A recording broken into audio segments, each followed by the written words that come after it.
Welcome back into 99.9 The Fan, The Drive with Tim Donnelly. We are joined now by Brandon Cleveland, NC State senior defensive tackle. Started every game at nose last year for State, 36 total tackles. Brandon, appreciate you for taking the time, joining us here at ACC Kickoff. Different year for you. What's the biggest difference between Tony Gibson, who's been running that defense for a while as DC, and DJ Eliot, who steps in this year? I think there'll be some versatility. I mean, last year we were a 3-down based defense, and that was pretty much strictly. It never really got to 4-down unless it was on passing downs. I think there'll be a lot of different versatility in that. As somebody that did play so much of that, right, 3-down front nose, how is that different for you? What skills are you maybe going to be able to show that you weren't able to last year?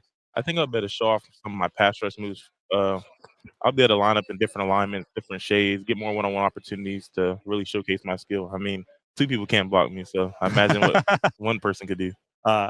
Pass rush. I mean, and right there, that's got to be so much more fun for you, right? Mhm. Looking into this year, it has to be like an amusement park, right? Mhm. Yeah, definitely. My eyes are open and big, and I'm looking forward to getting some pass rush in. Good. Brandon Cleveland, NC State senior defensive tackle. The other part that's kind of different is Davin Van graduated, right? And he's been at events like this and kind of the mouthpiece of the defense for a long time. Now you as kind of the old head, how is that aspect of it, maybe away from the field, where you're the guy now that everyone's looking to for the advice? Yeah, I mean, it's different, but I mean, I worked hard to get here, so I'm proud of it and I'm embracing it. What's the one thing you'd tell someone maybe joining an NC State defense that will let them know what's expected? You got to be nasty and want to do the dirty work and just get after people. When I want to dive in further on that. Like if I watch somebody on film, how do I know they're nasty? They just 100%, 100 miles per hour, balls to the wall, just flying around, smacking people. You'll know. You'll know when you see it. All right. Well, if you know, you know. Yeah. Your team bio, I was just reading it, calls you one of the most improved players on the defense in 2024. Assuming that there's still room to grow, what are you looking to add to your skill set this year? So it says, one of the most improved of 2024 and one of the most improved of 2025. Yeah, just working on small details, footwork, hands, alignment, just trying to help lead other guys just to be a better defense as a whole.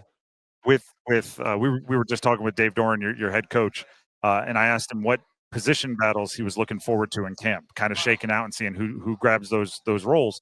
And his answer was basically like a lot of the defense is up for grabs right now.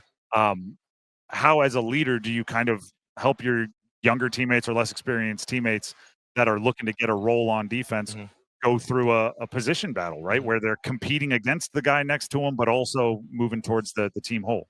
Yeah, sometimes like young guys come in and they think they're out the mix, but everyone's in the mix. You're here for a reason. Like we need to compete and the best guy's gonna play. I don't care if you just got here, you're 17. If you're the better guy, you gotta play. So definitely motivating those guys and letting them know that you have opportunity whenever you want to take it. All right, so you've been around a bit. You've seen a lot of players come and go through the program.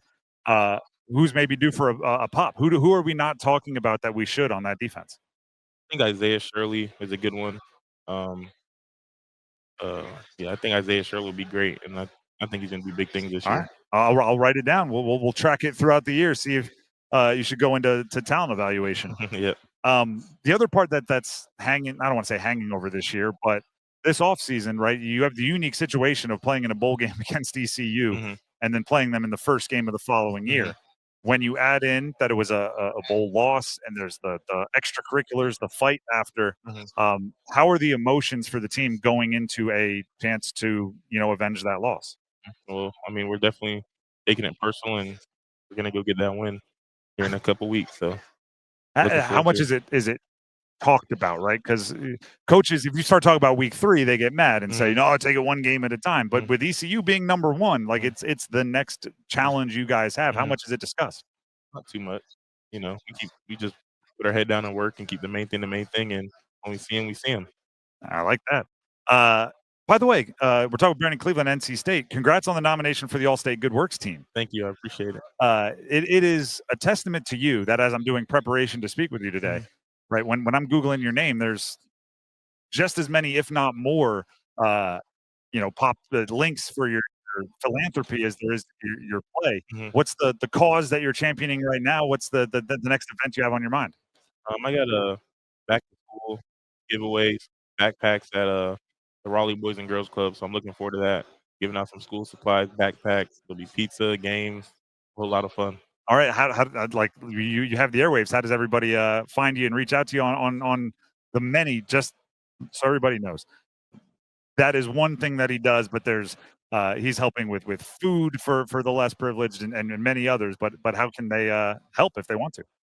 I would say just reach out to me on Instagram, B Cleveland1, BCLEVELAND1. All right, there you go. And they can DM me and reach out, and I'll get back to them. All right, we're about to talk to one of your teammates who just sat down next to you, Caden Fordham. What kind of season is this guy about to have? A crazy season. Crazy season. All right, Caden. Before Brandon gets out of here, yes, sir. Linebackers, they love the big interior defensive lineman. That's my guy. What are we going to see from him, especially as your defense kind of changes from more of that 3 down to 4 down, where he might not see as many double teams? Yeah, no, I mean, I think that's going to be huge for Cleve. You know, he always comes every week ready to play. He's going to be at the top of his game, and I know that. That's why I trust in him so much, and he helps me out so much. You know, him taking those big guys up front and kind of dealing with them while I can kind of deal with the backfield. It helps a lot. But no, him being able to get one-on-one opportunities. I mean, I would take Cleve over pretty much any offensive lineman in the nation. So that's just what I see from Cleve. I've seen him do it. I've seen him put it on film. That's why I believe in him so much, and I believe he's going to have a great year. What does it mean for the two of you guys? And it seems maybe kind of superficial, but that you were the two chosen to be here to represent the defense for NC State this year. Yeah, I mean, I take a lot of pride in it. Anytime you're asked to do something like this, it's such a great blessing, especially when your head coach chooses you. You know, it shows a lot about our character and how we like to go about things. And when you've seen huge leaders on your team before come and do it, like Peyton Wilson, Drake, and those guys, it's kind of the image you want to leave behind at NC State. You know, since they did such great things here, we just kind of want to come in and kind of not let anything drop off. They poured their heart and souls into this program, and so has Coach Doeren. So we want to do the same. What kind of a travel partner is Coach Doeren? Oh, he's awesome. A great travel partner. He took us out to the steakhouse last night. So there you go. He gets some points for that. Yeah, he likes to eat good food, which we do too. So it was a lot of fun.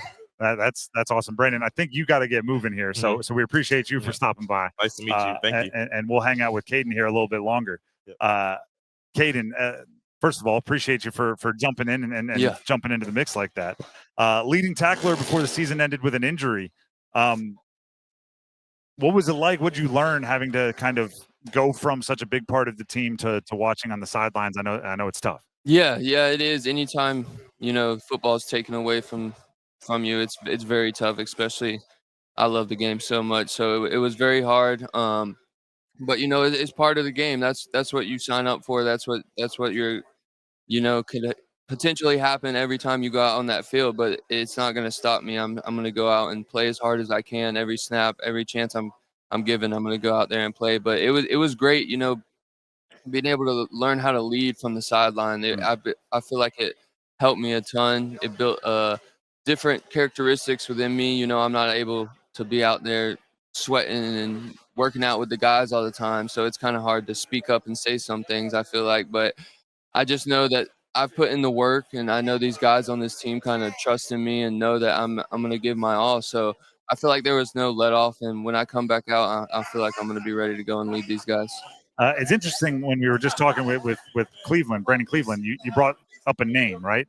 I look at a state linebacker, good size, sideline to sideline, but dealing with some injuries and coming back for another year. Do you embrace the similarities between your career and somebody like Peyton Wilson, who you played with? And have you gotten any maybe advice from your old teammate? Yeah, no doubt. I mean, he was my roommate his last year, so I have learned so much from him and how he goes about it. I mean, that's the first thing I was told when I got hurt was, well, Peyton Wilson's been through the same thing, so it's not like you're the only one. Well, yeah, he turned out to be a heck of a player. So anytime I kind of have that thought in the back of my head, it brings me comfort just knowing that I was around a guy like him that had taught me so much, and I believe I can go out and become the same player I was before I got hurt. and seeing him do those things is it's very good to see. Your dad, I believe, Todd Fordham, Yes, sir. 10-year NFL offensive lineman, right? Yeah. And actually played some right here in Carolina, right here in Charlotte. So you're kind of in your pop's old stomping grounds. Yeah. What's it like after a game to get those breakdowns? As a linebacker, right? He's offensive lineman, so he's, I'm sure, pointing out everything you're doing right and wrong because he knows all the tricks that he used to try to beat. Yeah, it's great being able to have someone like that in your corner. You know, he's done it at the highest level, so he knows a lot about the game. And at every game, he kind of gives me pointers of what the O line's doing, what they're giving away, certain formations, cuts, splits they're using that give away different things they're doing pre-snap. So it kind of helps me a ton in what they like to do setting wise, how you can beat certain guys. So it's great to have someone like that you can kind of learn from. It's always great to learn from your opponent. So seeing what I'll send him tape of our opponents' offense before the week and kind of get his ideas on things and go from there. Is there a specific play or game when he just went, "Hey, that's my boy"? Is there one that stands out? Yeah, I mean, I would say probably last year when it was against LA Tech when they were on the goal line and I kind of shot the A gap and made a play in the backfield. I feel like that would be pretty cool to watch. So I think that was one of those plays. What teammates do you get the most stories about? I mean, you look at who he played with, James Ferry or Dan Morgan here with Carolina. Like which linebackers is he giving you that this is how this guy used to do it the most? Yeah. And I know he didn't play with this guy, but he had talked to him a few times. And Jake Delhomme, do you remember him? Yeah. He's told me a lot of stories about him because my younger brother actually goes to school in Louisiana now and hangs out with Jake all the time. So they're really close buddies. They've done had a bunch of cool memories, I could say. He's telling me a lot of stories about them. So, but the guy I was talking about was Luke Kuechly. Just kind of watching his film has been huge for me. You know, he knows what happened before the ball is snapped. So kind of just seeing how he went about things, I love to kind of mimic that. We're talking with Caden Fordham, NC State redshirt junior linebacker. On your Instagram, saw some hunting and fishing pictures. Yeah.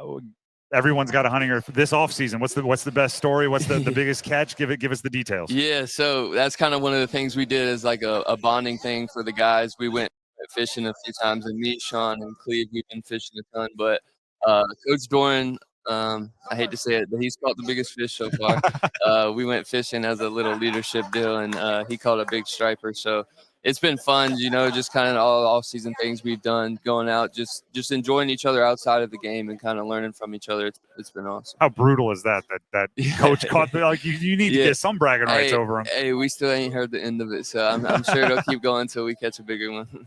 Looking towards this year, you weren't playing in the bowl game last year, no.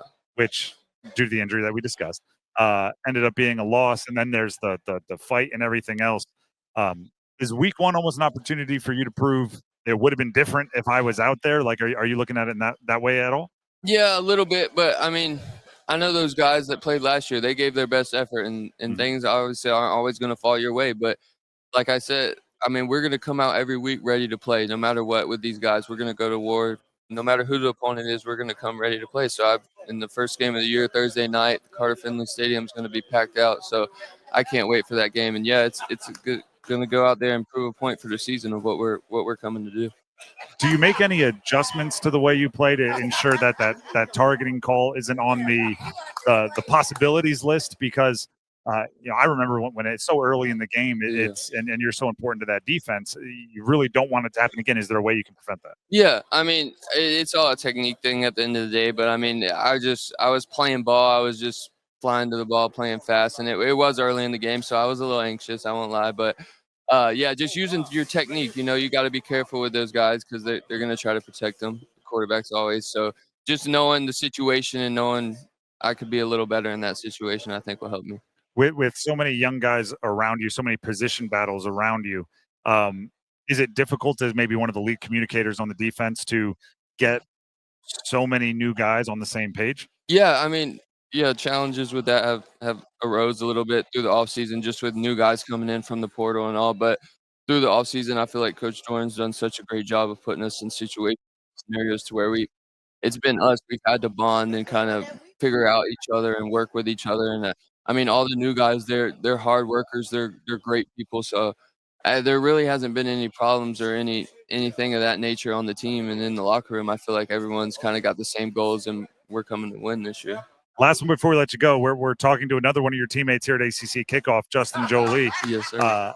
How tough is he to cover as a linebacker? Yeah, I mean, that dude's a freak athlete, but I love going against guys like that because, I mean, they're only going to make me better, in practice going against him, and then I'll go against a different tight end, and it'll be a lot easier in my opinion, just because Jolie's such a great player. But nah, he's such a competitor, so I know every practice I go against him, and every time I line up against him, he's going to give me 100%. So I know I got to do the same, and it's a great feeling to know you got someone like that going to war with you.